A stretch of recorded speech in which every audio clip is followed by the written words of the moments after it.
We have handed over almost every aspect of our navigation to a satellite orbiting thousands of miles above the Earth. We trust the blue line on our screens more than we trust our own eyes. When the voice tells us to turn left, we turn left. We assume the algorithm knows the traffic, the road conditions, and the fastest way home. But we rarely stop to ask how it knows these things, or if the data it's feeding us is actually correct. There is a specific kind of helplessness that sets in when the pavement ends, the signal bars drop to zero, and the technology you relied on leads you straight into the dark. It's in those moments you realize that the map isn't always trying to get you home. Sometimes it's leading you directly to something that was never meant to be found.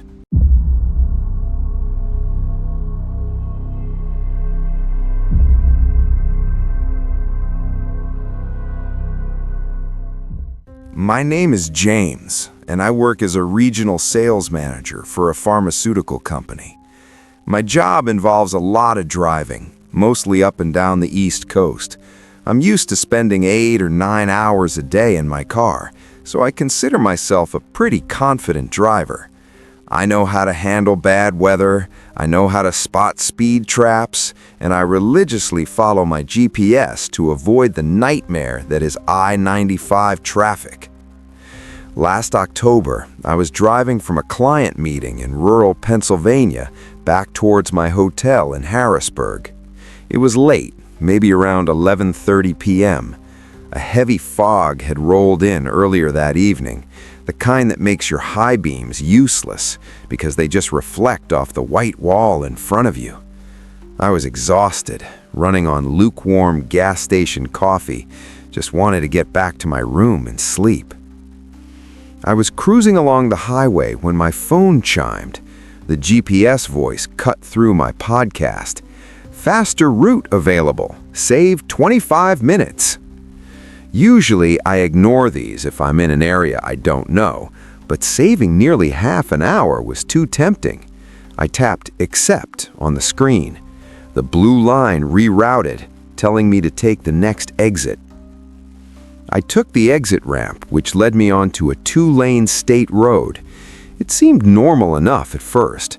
There were streetlights, a few gas stations, and the occasional house. But after about 10 minutes, the GPS instructed me to turn right onto Blackwood Hollow Road. Almost immediately, the streetlights vanished. The road narrowed significantly, the pavement transitioning from smooth asphalt to cracked, pothole-riddled tar. The trees on either side of the road were dense, their branches creating a tunnel that blocked out the moon. The fog was thicker here, swirling around the tires. I drove for maybe 20 minutes without seeing another car. The deeper I went, the more uneasy I felt. My phone signal had dropped from LTE to 3G and then to 1 bar of 1X. In 2 miles, turn left, the GPS said. I looked at the screen. The road it wanted me to take looked like a thin gray vein on the map, barely a road at all. When I reached the turn, my headlights illuminated a gravel track. It wasn't a public road. It looked like a logging trail or a private driveway. There was no street sign, just an old rusted mailbox leaning at a sharp angle. I hesitated. Recalculating, the GPS said, but then it just looped back to the same instruction, turn left. I figured maybe it was just a shortcut through a farm or a state park that locals used. I turned onto the gravel. The crunch of the stones sounded deafening in the quiet night. The road went downhill steeply, winding back and forth. I had to ride the brakes to keep from sliding on the loose rocks. After about a mile, the road leveled out into a valley. Up ahead, I saw lights. Relief washed over me. I thought I was approaching a small town or a main road. But as I got closer, The relief turned into confusion and then cold fear. The lights weren't street lamps, they were headlights. There were 3 pickup trucks parked in a triangle formation in the middle of a clearing, their high beams pointed inward to create a lit-up stage in the center. I slowed down, confused. My GPS chirped, "Continue straight for 1 mile." The blue line went right through the clearing. As my car entered the edge of the light, I saw what was happening. There were men standing in the center of the trucks. They weren't just hanging out. 2 of them were holding shovels. Another was dragging something heavy wrapped in a blue tarp from the bed of the nearest truck. I froze. My car was still rolling forward slowly. One of the men looked up and saw me. He didn't look surprised. He didn't look scared. He looked furious. He dropped the shovel and reached into his waistband. I didn't see a gun, but the motion was unmistakable. He shouted something to the others, and they all turned to face my car. I slammed the car into reverse. My tires spun on the gravel, kicking up rocks.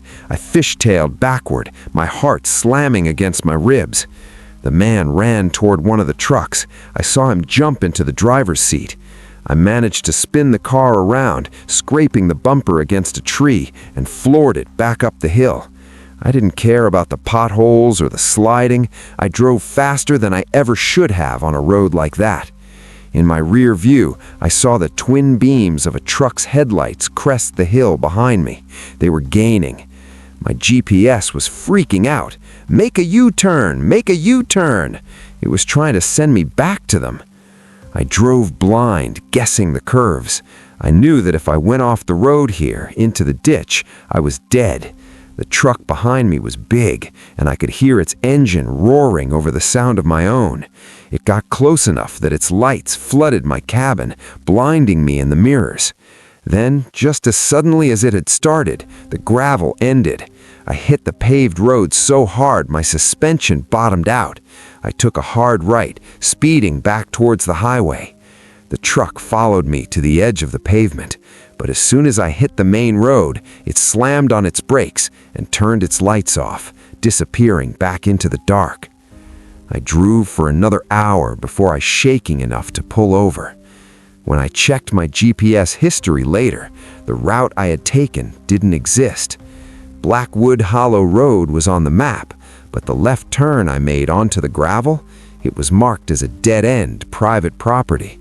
The GPS had hallucinated a road where there wasn't one, and it led me straight to something I was never supposed to see.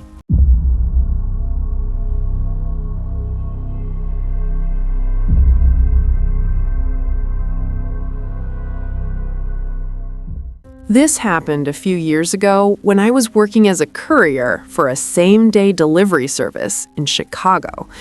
It wasn't food delivery. It was mostly legal documents or auto parts, stuff that businesses needed urgently.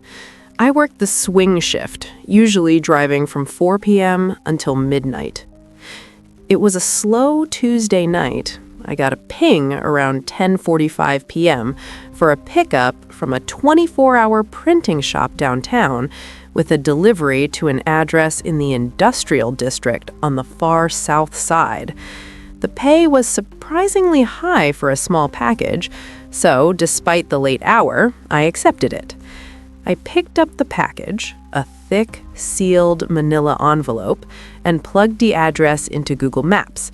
The destination was in an area I wasn't familiar with, a labyrinth of old factories and warehouses that had mostly been abandoned. The drive took about 40 minutes. As I got off the interstate, the scenery changed from skyscrapers to chain-link fences topped with razor wire. The streetlights were sparse, casting long orange shadows across the empty roads. The GPS led me down a street that felt like a ghost town. Weeds were growing waist-high through cracks in the asphalt, and most of the windows were boarded up. "Destination is on your right," the GPS voice announced. I slowed down. On my right was a massive, derelict factory complex. It looked like it hadn't been operational since the 90s. There was a rusted metal gate standing slightly ajar, just wide enough for a car to squeeze through. I checked the app. The notes were specific. Drive-through gate, go to loading dock B at the rear, leave package on the yellow barrel. It felt incredibly sketchy. Every instinct told me to turn around, but I convinced myself it was just a security guard needing a logbook. I eased my car through the gate. The complex was huge. My headlights swept over piles of scrap metal and mountains of trash. The GPS pin was specifically located at the very back of the lot. I drove around the building slowly. The silence was heavy. No city hum, just the crunch of my tires on gravel. I finally found loading dock B. It was a concrete platform with a roll-up metal door that was pulled shut. And there, sitting right in the center of the dock, was a yellow 55-gallon drum, just like the note said. I put the car in park, but kept the engine running. I turned on my high beams to light up the dock. I grabbed the envelope and stepped out.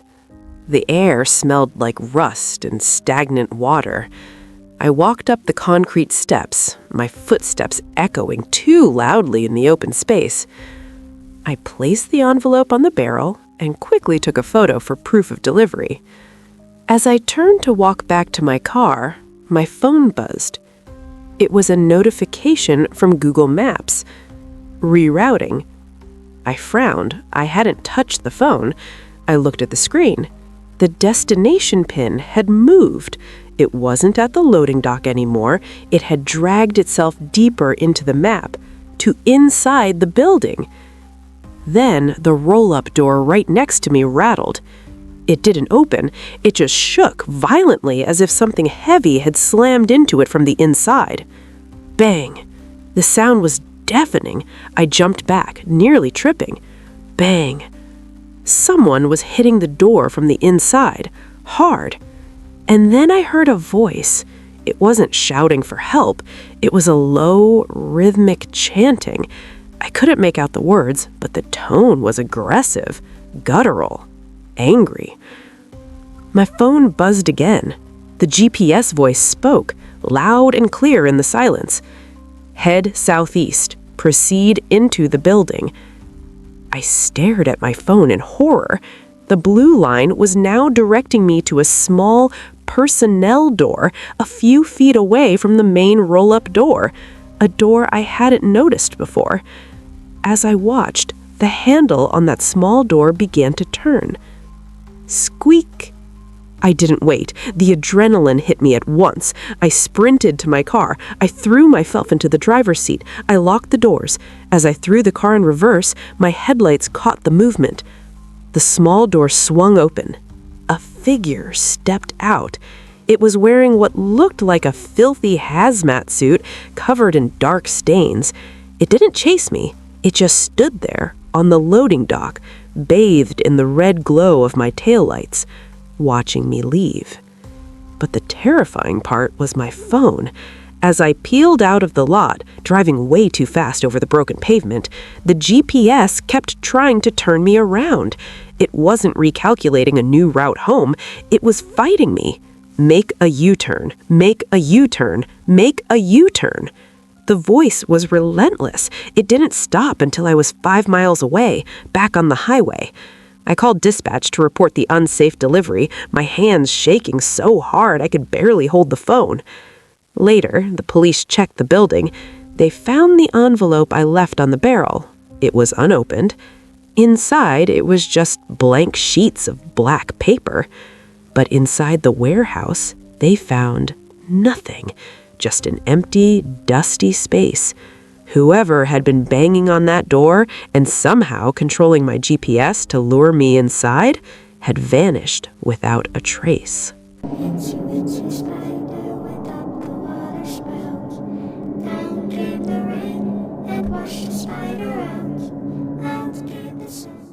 My name is Sarah. Last summer, I took a solo road trip through the Southwest. Arizona, Utah, Nevada. I wanted to see the canyons and the desert landscapes. I was driving a rental car, a newer sedan with a large infotainment screen built into the dashboard that ran Android Auto. I was driving from Zion National Park toward a small town in Nevada where I had booked an Airbnb. It was supposed to be a 3-hour drive.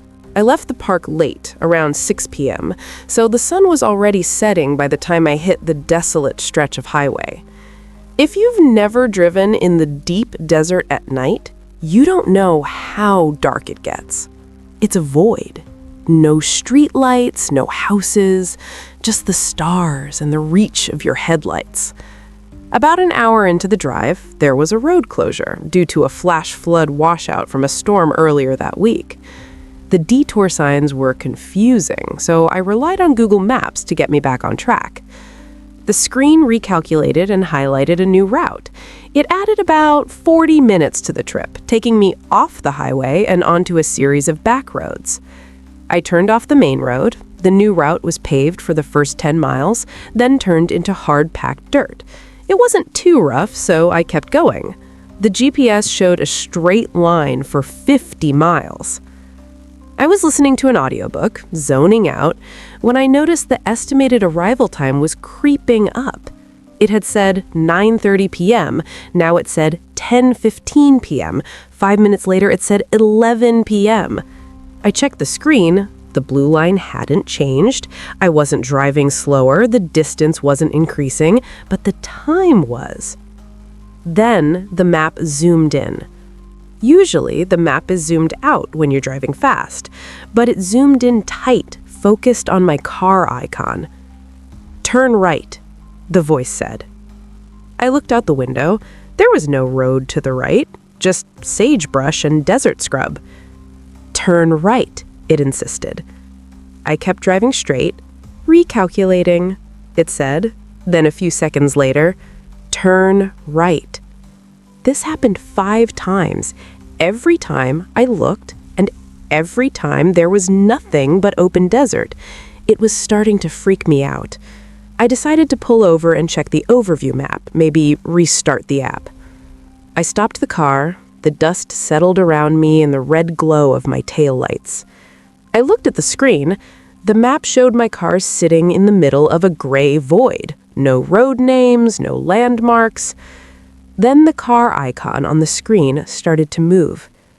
My car was in park. My foot was on the brake, but on the screen, the little blue arrow was moving.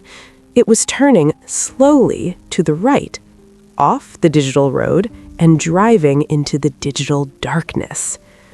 I watched, confused. Was the GPS drifting? Then I heard it. A tap on the passenger window. I screamed and whipped my head around. A face was pressed against the glass. It was a man, sun-bleached and gaunt, his eyes wide and unblinking. He was smiling, but it wasn't a friendly smile. It was a baring of teeth. He tapped again. Tap, tap, tap. I slammed my foot on the gas. The car lurched forward, spinning in the dirt before finding traction. I didn't look back. I sped down that dirt road at 80 miles an hour, praying I wouldn't hit a rock or a coyote. As I drove, my screen flickered. The map snapped back to normal. The blue line reappeared. But the destination had changed. I hadn't touched it. The destination was no longer my Airbnb. The destination was set to a set of coordinates, latitude and longitude. And the estimated arrival time was 0 minutes. "You have arrived," the voice whispered. I looked in my rearview mirror. In the red glow of my taillights, barely visible through the dust cloud I was kicking up, I saw a pair of headlights turn on. They were close. They had been sitting there in the dark, lights off, right behind me. They chased me for 20 miles. I drove like a maniac until I saw the lights of a semi-truck on a distant highway. I cut across the open desert, risking destroying the rental car, just to get to that paved road. As soon as I merged onto the highway near the truck, the car behind me turned off its lights and vanished into the night. When I finally got to a town with service, I looked up the coordinates the GPS had set itself to. It wasn't a town. It wasn't a house.